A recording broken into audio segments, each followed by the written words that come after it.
going to talk today about the bigger picture. I'm not going to go in very much about the short term, which is what I often do, because I listened to a podcast by a British astrologer named Steve Judd, and I was just blown away by some of what he said. He joined the British Army when he was a young man, and they discovered that he had a talent for seeing patterns. And so they sent him to all kinds of schools to become better for the war effort. When he got out, he became interested in astrology and used what he knew about patterns to do astrology. What's amazing about him, I see patterns, but I'm not very good at going years and hundreds of years out or hundreds of years back and seeing how they correlate. And that's what he did in this talk, because there's something called the outer planets that move very slow. And it's my belief, and he said this, is that Saturn, not quite so much, Neptune, Uranus, and Pluto, or Uranus, Neptune, and Pluto, set the stage. They set up the overall energy that's out there. And what is amazing about where we are now is we're coming back in the U.S., and this is particularly about U.S. I put a little bit in there about your natal, but it's more of our place in the U.S. and what's happening and how we can work with that energy. So a lot of what I'm doing is based on that, because as it turns out, many of these very slow-moving planets are changing sign. And that's a big deal when they change a sign, because they move so slow. Pluto is changing a sign, and that's a really big deal, because it takes it 248 years to go all the way around the zodiac. And so when it comes to where it was when the U.S. was formed, it's a really big deal. And Pluto is the planet of transformation. So right there, we know that we are in a period of very intense transformation, and that's a lot of why we're feeling the anxiety that a lot of people are feeling, because especially if you're intuitive, and we all are, we're feeling there's big changes. Pluto was in Capricorn from 2008 to 2024. That's when we had the bank crisis, the recession, just a lot of things, and it ushered in the ability for the authoritarian, patriarchal, wealth-oriented dynamic to come in and set the stage for the very wealthy and the very ones that have very little. So that was a long time, that was 26 years. Last spring, Pluto did move into a new sign, but it retrograded back. On November 19, it will be going into Aquarius, where it will stay for 20 years until 2044. So I see this Pluto piece of the puzzle as the cocoon. We were in the cocoon stage. Pluto is a planet of transformation. Its job is to show corruption, show what isn't working, show all the underbelly, and we've certainly seen that. So, and it affects the masses. Now, some astrologers say that Pluto doesn't affect you when it touches your natal planets, that it's a generational planet. I absolutely, absolutely beg to differ, because if you've ever experienced Pluto on your sun or a Pluto square or something like that, you know that something has happened, because it's a rather harsh planet, but in the end, it's really good because it cleans things up. And so all this stuff happened. That's where we were. So I'm going to go back here, and I'll just show you. And if you this little brown planet down here, hopefully you can see my cursor. It's right 2 houses over. It looks like a martini. Move your cursor. It's a very light blue cursor. Yeah, right there. That's Pluto, like a party board. You probably can't see it from there, but it came back to where it was.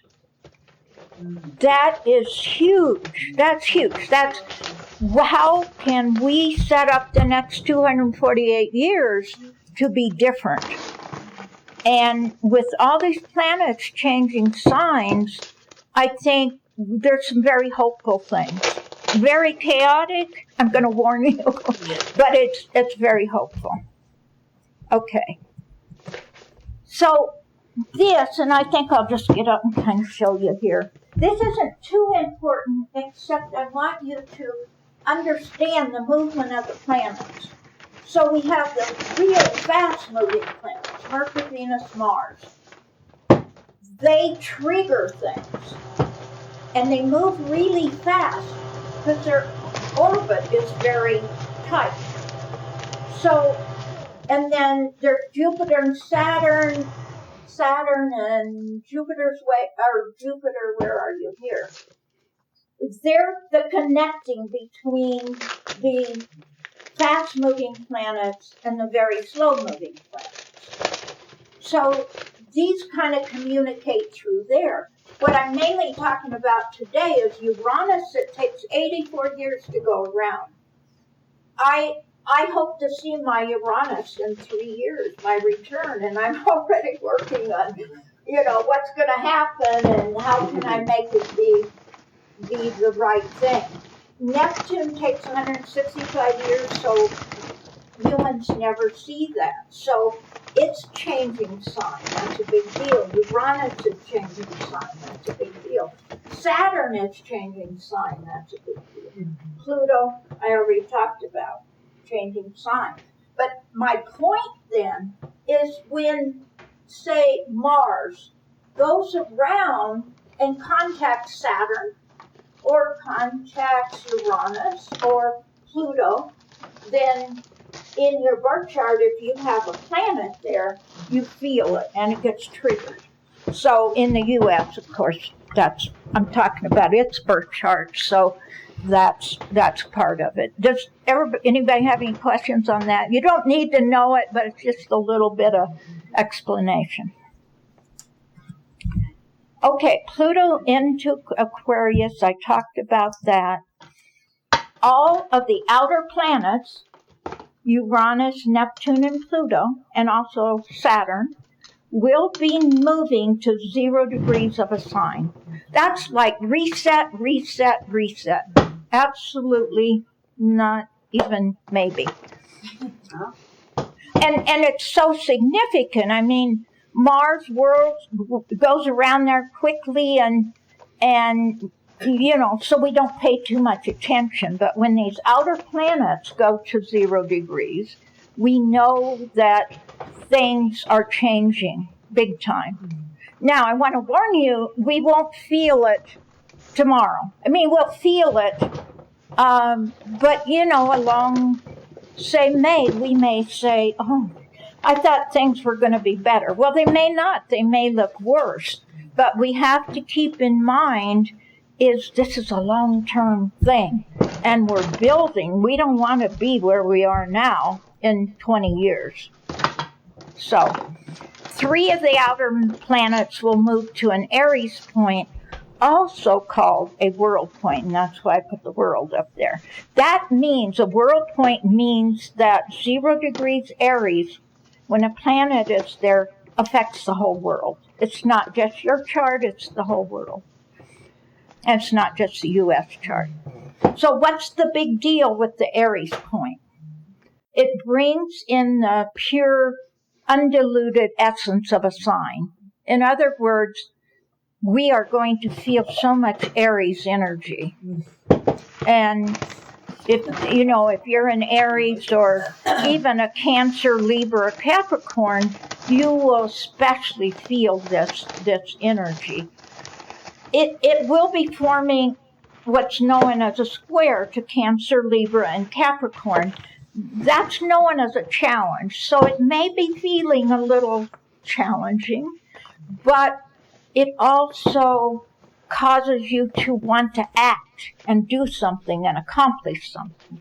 So it's not a negative thing, but you have to work with it.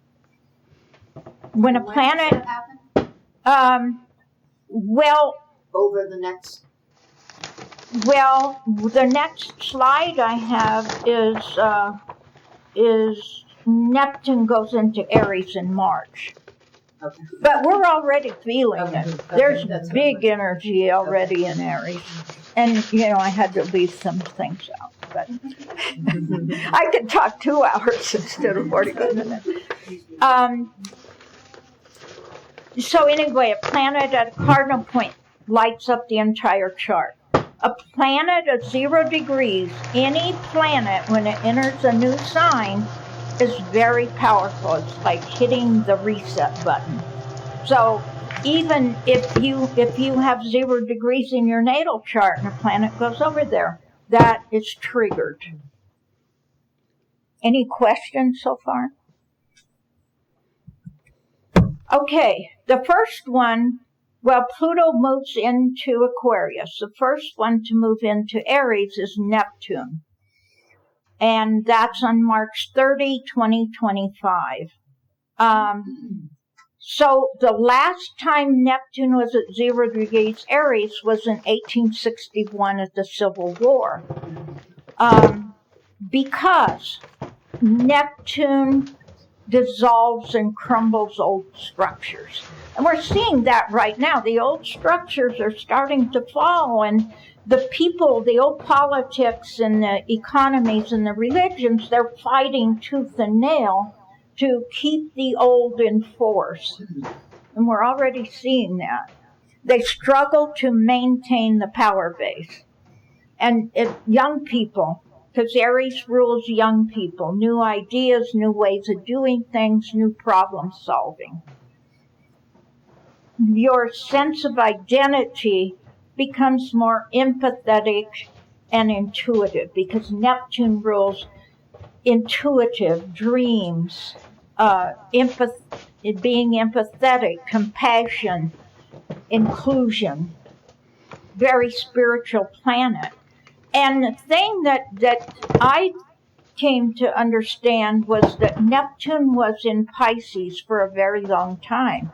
And that was a beautiful thing, really, because of the spiritual aspect. And many, many people told me I'm more intuitive, I'm dreaming more, all that kind of thing, which was beautiful. The problem with Neptune rules Pisces. So it was like a double Neptune energy there. The problem with it was Pisces tends to be a little more passive. They are not one to go out and fight over something. It's just, that's not how they accomplish what they need to accomplish. But Neptune in Aries is like, okay, I'm ready to go out there and do what I have to do to make a change. And it's a beautiful change, because it is this compassion and intuition and all that. We're going to come to a new understanding about mental health and the human brain and psyche, drugs and addictions and illness, neurological discoveries, and medicine of all kinds. Because Pisces and Neptune Neptune I'm talking about now has a very healing energy around it. I was reading the other day a little article that these scientists made this breakthrough. I mean, this is crazy. They had a fly, and they were mapping all the cells in the brain of a fly to the nerves. And so they were able to make a map of the whole fly brain. Now that sounds kind of weird, but they were saying that once they get that, and they already have it, they can apply it to the human brain. And I thought, what a marvelous thing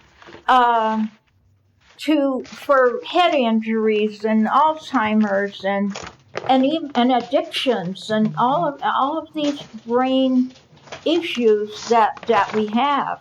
So, and Neptune will really foster artistic and creative endeavors. I've kind of left a little bit out of Aquarius, and so I'm sorry to be a little confusing, but I just want to talk about Aquarius a little bit and Pluto going into Aquarius. I talked about Pluto, but Aquarius is about frequency and energy, lightness instead of heaviness, ETs and space travel, invisible realm, power to the people. Aquarius is about groups and working with groups. And I thought of you and Mateo, because Pluto rules the atomic bomb. Pluto rules Hiroshima and what happened there. Yeah. Because it's power. It's concentrated power. And Aquarius is about groups and bringing groups and people together to work with this. And I just thought, wow. And then you come and I'm at 1 degree Aquarius. oh, you're appointed. Yeah. Yeah, you're gonna transform a lot of people, I bet you.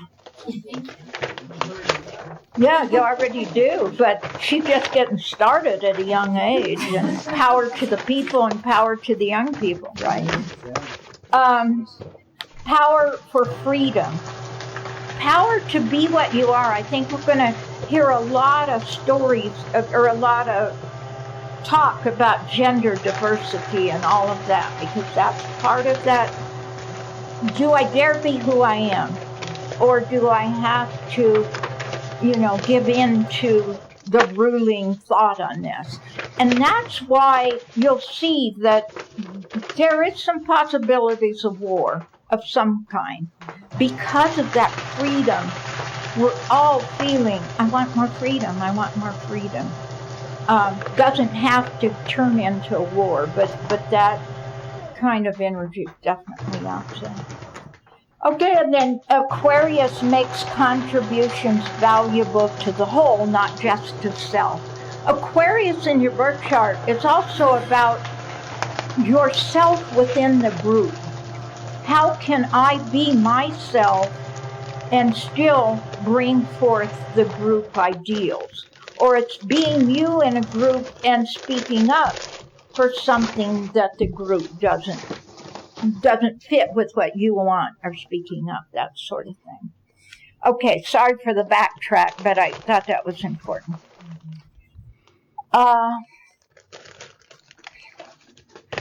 Okay. I think I got all that. Okay, then Saturn goes into Aries, 0 degrees Aries, reset. Saturn has been in Pisces, and Saturn didn't really like it in Pisces that much because Saturn is about discipline and responsibility and structure, and Pisces isn't that. Pisces is the opposite of that. Aries is now in Aries. Aries is a sign of action. Let's take action. Let's do something. Let's do it yesterday. And Saturn says, no, wait a minute, Aries. We have to make some structure here and not go off all half, with your head all crazy there. I didn't say that very good, but you know what I mean. Yeah. So Saturn moves toward a conjunction with Neptune in Aries. Once it goes into Aries, Neptune is slow. Saturn is slow, but it's faster than Neptune. So Saturn's going to be moving over to Neptune, and they'll be together in a conjunction. Conjunction means they're together for most, ever since March. But it won't be exact, but you'll still feel it. So Next March or this one? Last March or this one? What are you talking about, March? Which March?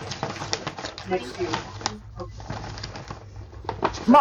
This is, you mean what happens in March? No, you said something about The conjunction is 25 and 25. In May 25, but it isn't exact, but it's close enough that you're going to be feeling the two of those together, because Aries is, let's do something, and Saturn is, no, just calm down, you better think it over more. And you're going to be feeling that a lot inside your own mind and body and emotions, because particularly if you're Libra, Cancer, Capricorn, or Aries, but everybody will be feeling it. So I guess the idea there is when you get going too fast, because there's also indications that even though things are fast now, they're going to speed up even more. Just take the time to quiet down and think, what would Saturn do? Saturn would say, well, is this, the best thing for everybody? What's the upside and the downside? And the roads here, everybody's griping about the roads. And it's kind of a good example because they designed them and they didn't take everything into consideration. And that's kind of what this is that things will be marching towards what we want, and we need to stop and think. Is this the best way? Is this the best for all? Saturn in Aries Saturn is a planet of karma and justice. So the karmic lesson here is embracing the power of patience. And that also applies because when we're going through what we're going through, it's like, just let it be over yesterday. And no, we need to honor where we are. Then July 7, Uranus goes into Gemini. Uranus loves to be in Gemini because they're both air signs and a lot of mental stuff. Technology is just going, out of the roof. I can't even put my head around some of the technology that's going to come about. And that has a lot of really good things because it also fits into the mouse brain story, because I think technology will be part of that. Everything speeds up, and that's what I said. We already feel like it's too fast, but it's going to speed up even more. So the idea is to just take time to pull back a little bit. And of course, meditation and spiritual practice like that are more important than ever, just to get us aligned, because this energy, Uranus was in Gemini at the Revolutionary War, the Civil War, and World War II. So the more that each one of us keeps our calm the more the energy out there can calm down a little. Revolution is good up to a point, and freedom and independence, but this is a touchy one. I think it's exciting, though. I have Uranus in Gemini, so I am a pretty scattered person, and I'm going to get worse. Because of Uranus. Okay, then I talked about Saturn and Neptune in a conjunction.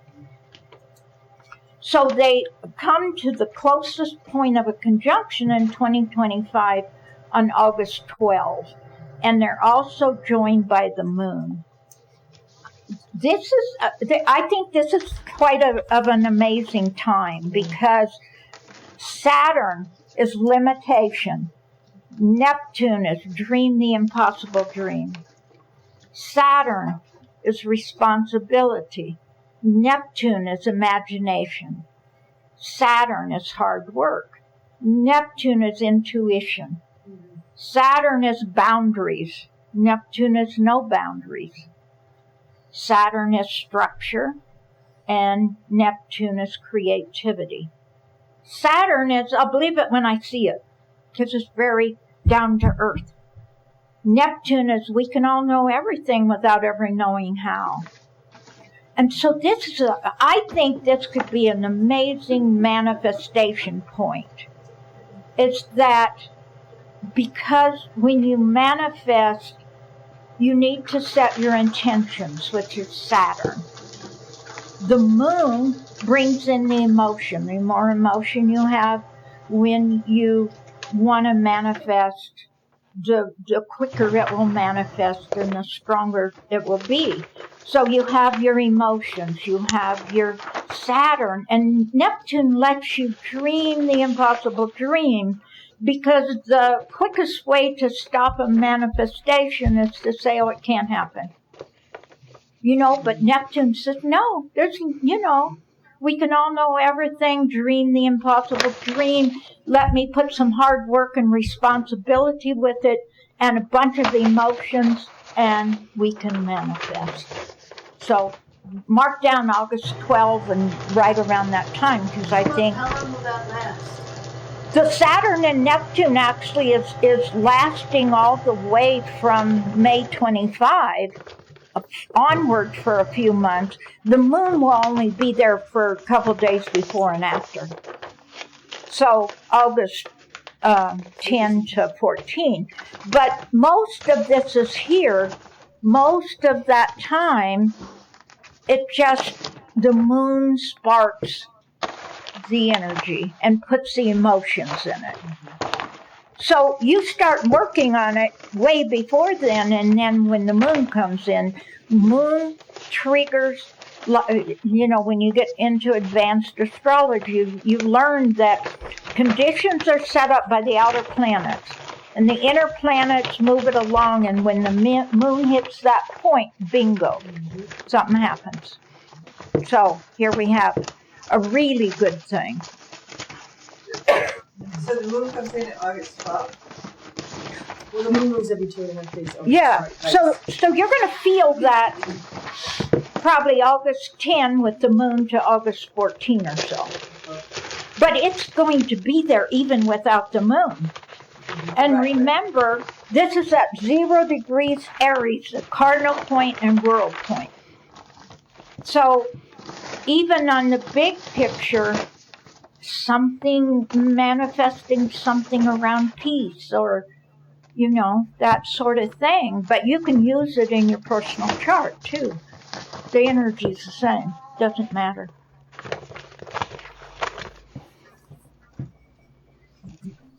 Okay, here is I'm not going to look at that one.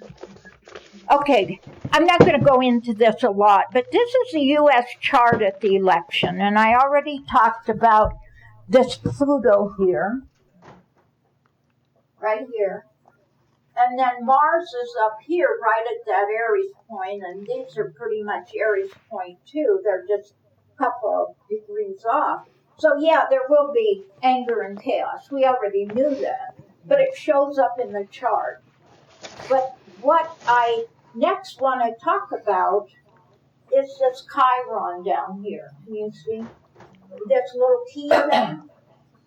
That is what I'm going to talk about next. It's 20 degrees Aries, and it's having a Chiron return. That's a big deal. It happens every 50 years. That's a healing point for the U.S. So I've talked about all these craziness and possible wars and all that, but there's a healing point there. You shouldn't forget that. I mean, the charts are reflected on humans. I mean, it's we are like the canvas in a way. Okay, so Chiron return, and this is just a little picture of Chiron. Chiron was in mythology was the wounded healer, so he has to do with healing and being hurt and resolving our hurts and all of that. It returns to the same position as it was 50 years ago in 1974. So, particularly for individuals, but even the country, it's a time for self-reflection, identifying issues that need attention and healing, helps us understand our core wounds and unresolved issues. And if something keeps resurfacing in our life, we know it needs to be healed. And, you know, especially looking at the U.S., there's some things that just keeps coming up. What I love about this, it brings an intense healing crisis, which sounds a little not so good, but it gives us the desire to heal. So we're talking about the world in a way, and particularly the U.S. and even our birth chart, although we're not all having Chiron returns, but Chiron is somewhere. And Chiron is in Aries also. And isn't 1974 when Nixon resigned? It's on my notes. Yeah, the Watergate crisis. And the end of the Vietnam War. Yeah, and so the patterns. I mean, it's just, but so I'm kind of strange about it all, but to me it's comforting. It's scary, but it's comforting to know that we're right where we need to be and we have some tools to heal it. Because we can't go on the way we are in the U.S. It's unsustainable. And so the energy is saying now is the time to heal everything. And to, you know, rather than taking up war, use all that Mars Aries energy to take action, whatever that action is for you.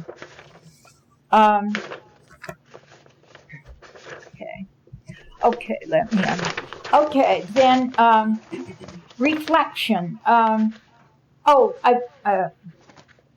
And that Mars opposition Pluto, I think, will trigger, just the way it shows up, will trigger that healing crisis. It already has, but I think it'll be more so. It's like we can't hide our eyes anymore.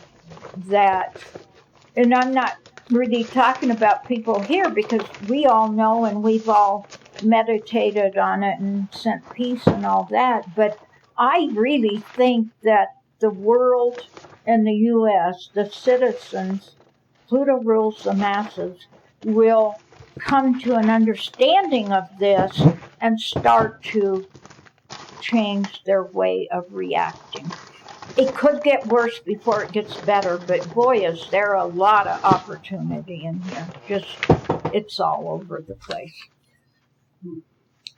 That Mars opposition Pluto at the election and the Chiron return is asking, are we ready to heal? And it can bring an intense healing crisis. And you might be asking, how much do we have to do before we're ready to heal? but it's ushering in a new way of being for the next 20 to 40 years.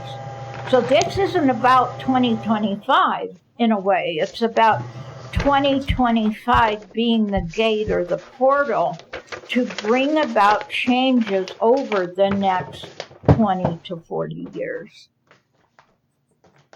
Scariest and most exciting time. I loved the talk last week because she talked about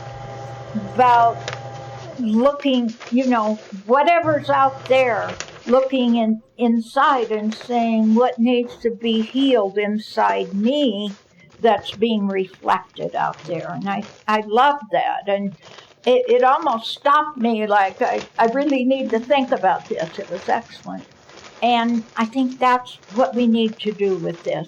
Every time something like that happens, what is there in me that's being triggered? Because as we heal ourselves, we are part of the solution. So I wrote, empower self and free self from old ways. Disempowering old forces like that little head and that little voice in your head that says, oh, you can't do that or whatever. Letting go of that and empowering yourself. Take responsibility. Negativity can't exist where there's humor. So do some, get engaged in a humorous. I thought maybe I'll find something good on the internet and look at it every day. I already read good thoughts, but humor can be better because it takes you out of yourself. Find joy and humor in the smallest things. And I think that's important. Okay, so then I want to read this little poem.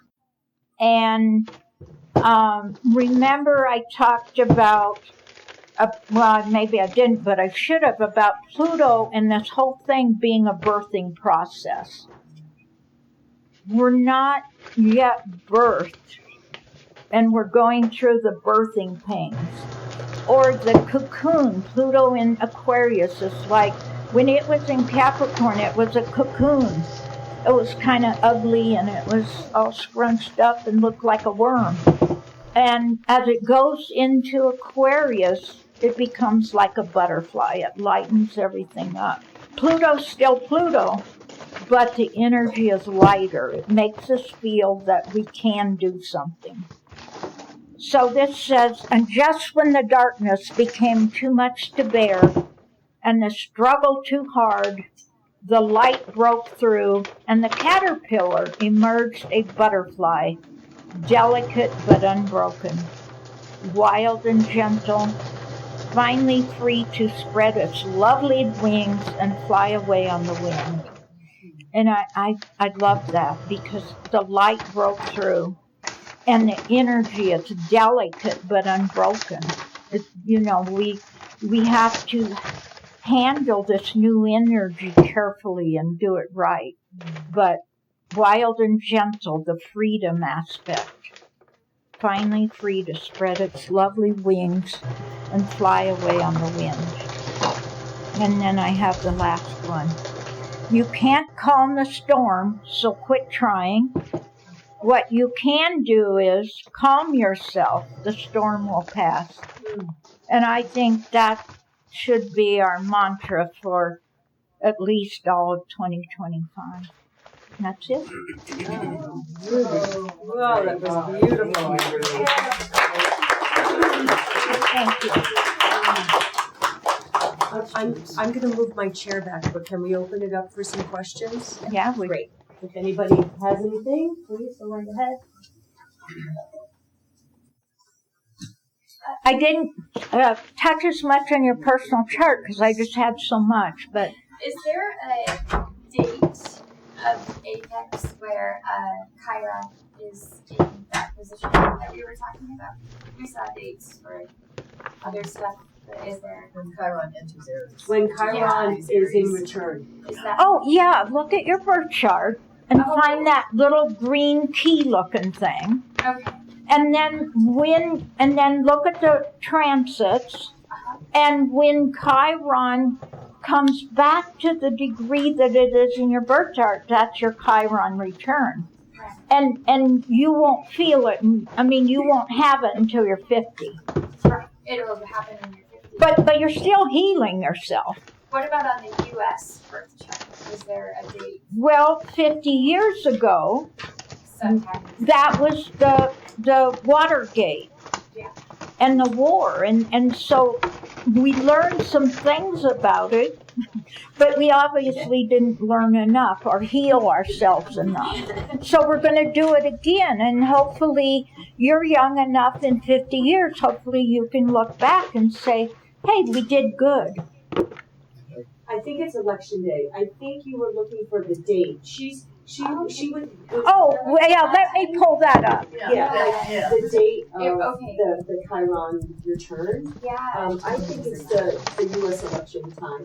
So like right around, so maybe like, it wouldn't be in a moment. It would be. Like, Okay, here's this is the chart of the election.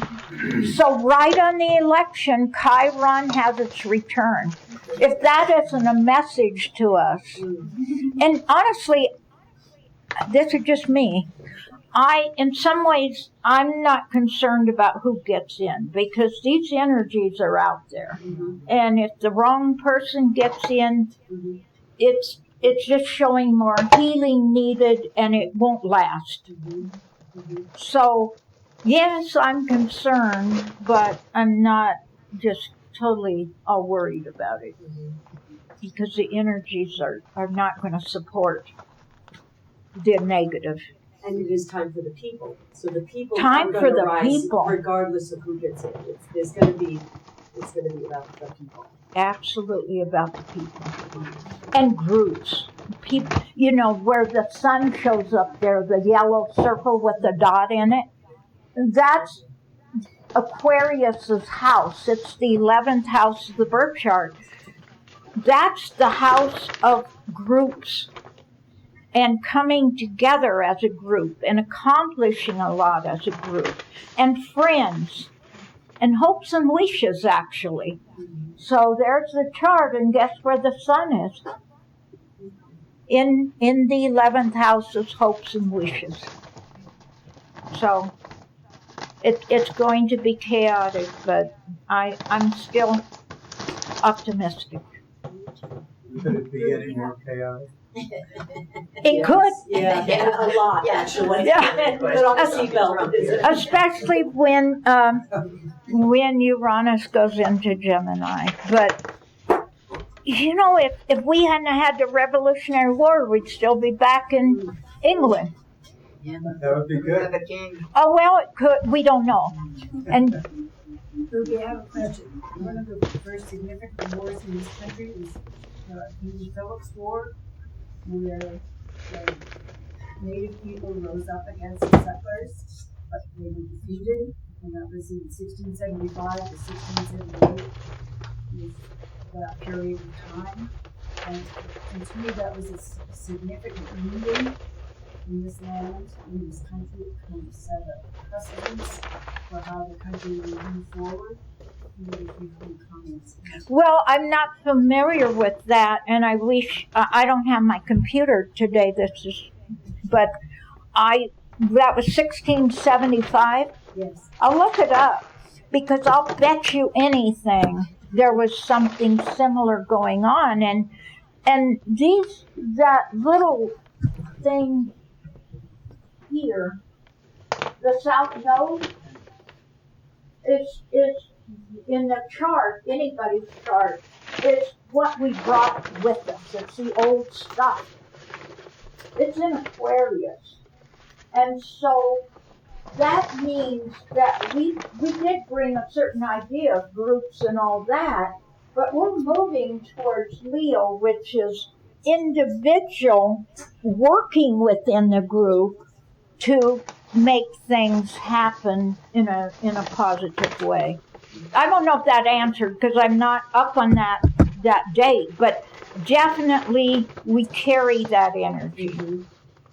And in the U.S. birth chart, Mars, we are a warlike country with this Mars, and we are a capitalistic country. But look here, this is all Cancer. We're also a very, very caring country.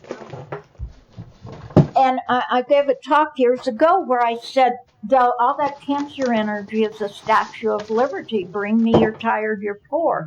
And so guess what? Everything about immigration is in the news now. And it's kind of like this part of the chart here where Pluto is, it's like, what are my values? What do I value? Do I value capitalistic energy more? Do I value authoritarian energy more? Or do I value love and compassion and getting along with others worldwide, actually, the way the planets are showing now? On the chart, the outer area is the election this year, correct? It's where the planets are on election day. And the center chart is The U.S. birth chart. a birth chart. Okay, thank you. Yeah. So I thought everybody's kind of concerned about the election, so I thought it might be interesting just to see, you know, what the energy is there. It's not very far off. Nope. What is, I just feel like, especially in the U.S., we are losing.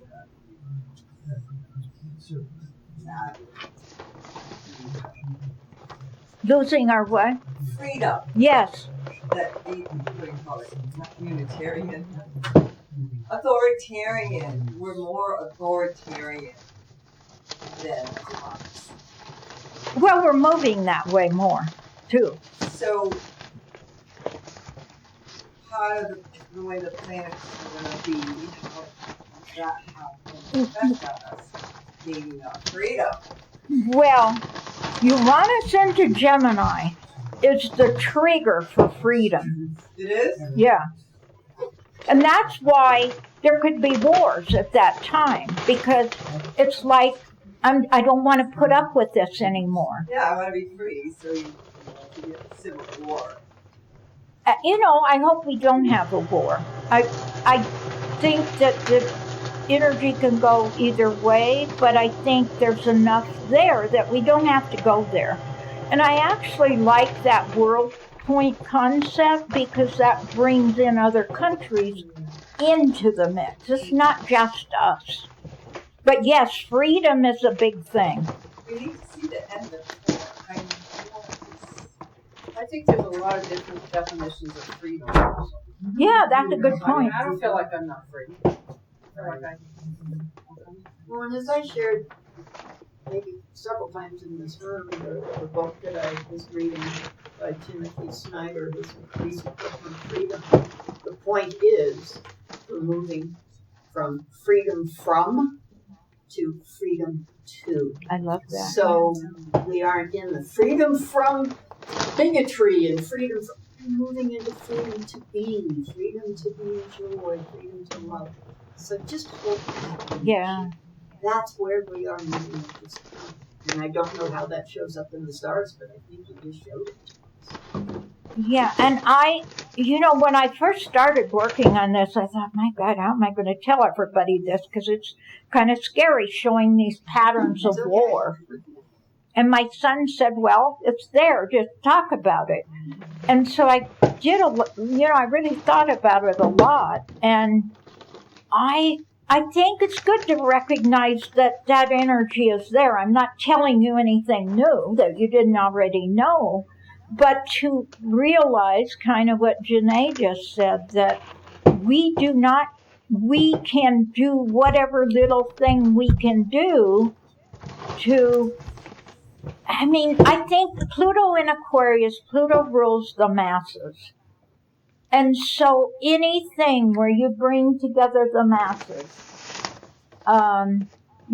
back years and years ago, there was, the Great Convergence or something, and everybody held candles, and And I think things like that make a difference. And Larry one day here at Open Talk said something like, well, in the 60s, and we did all this, marching and stuff, did it even make a difference? And he was questioning whether it made a difference. And I thought about that a lot. And I think it did. You can't measure. If you just talk to one person about something good or help them get over their Chiron wounds, you've taken a step towards peace. That's how I look at it. It's just that it's not out there in the news and on 20,000 memes, but it's there. Yeah. I'm realizing that each one of those wars was an expression of freedom and of evolutionary consciousness. Yes. Like we changed and made a step forward in a big way with each of those expressions. And yeah. I wonder if this next leap will hopefully have something to do with our relationships with the earth. Yeah, that's what. Yeah, I think that's just part of the big picture, but Uranus and Taurus, its job, and it did do its job fairly well, and it's still there for a little while, was to bring our consciousness to Mother Earth. Because we've been at war with her. Because Taurus is all about the earth and the green things and the growing things. So wherever Uranus transits, it splits it open, and there's sudden change. And we've seen little sudden changes all along. Now Pluto works way different. It's moving along here so slow, and we don't think anything at all is happening. But while it's doing that, it's transforming. And so I hope that every time any one of us, including me, gets kind of down on what we see, we think, but there's all this stuff going on behind the scenes, cleaning out the corruption, cleaning out the ugly. And we may not see it next year, but over that next 20 years, it'll be a whole different world.